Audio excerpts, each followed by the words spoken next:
stocke tous du carbone sans le savoir, dans la mesure où le fait de faire des cultures productives, c'est également de la biomasse végétale qui contient du carbone. Et cette biomasse végétale retournant au sol, au moins pour la partie qui n'est pas récoltée, eh bien on va obtenir à long terme de la matière organique qu'on appelle également de l'humus, qui est une manière de stocker du carbone. Donc c'est autant de CO2 en moins dans l'atmosphère. Et au-delà des cultures, on fait également des cultures intermédiaires qui sont appelées parfois cultures intermédiaires pièges à nitrate. C'est des cultures qui ne sont pas récoltées, donc on fait pour protéger les sols et la qualité des eaux entre deux cultures principales ou des cultures commerciales.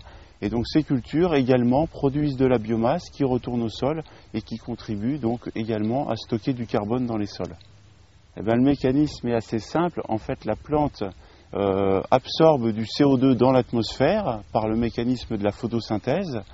Donc ce carbone est l'élément principal, c'est la moitié de la masse de la biomasse végétale.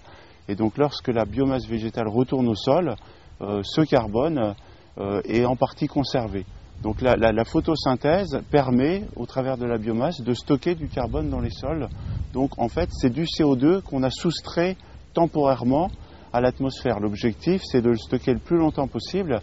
Il faut savoir que la durée de vie de la matière organique dans le sol, une partie, c'est à l'échelle de quelques mois ou de quelques années, mais une bonne partie de la matière organique dans le sol peut persister quelques siècles, voire quelques millénaires.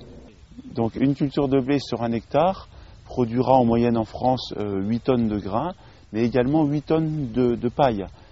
Ces 8 tonnes de paille vont retourner au sol lorsqu'elles ne sont pas récoltées et laisseront à long terme environ 1 tonne de matière organique dans le sol. Donc c'est quand même une grosse partie de carbone, une grosse quantité de carbone qui ne retournera pas dans l'atmosphère. Toutes les cultures ont le pouvoir de permettre de stocker du carbone dans les sols. Eh bien, il y a une relation directe entre le carbone des sols et le carbone de l'atmosphère. Donc il est admis par toute la communauté scientifique que être capable de stocker du carbone dans les sols, c'est aussi une manière de limiter la concentration de CO2 dans l'atmosphère et donc le réchauffement climatique. Donc il faut savoir que certaines pratiques qui sont pratiquées en France, entre autres, consistent à réduire l'intensité du travail du sol.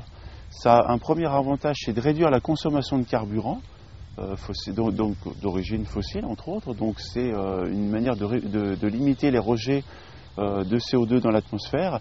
Et par ailleurs, ces techniques ont aussi un impact sur la minéralisation des matières organiques, c'est-à-dire la décomposition de ces matières organiques qui contribuent à rejeter des éléments nutritifs dans le sol. Donc c'est un élément positif pour les cultures, mais par contre, c'est également une source de CO2 dans l'atmosphère. Donc ces techniques-là permettent des économies assez substantielles au niveau des émissions de CO2 dans l'atmosphère.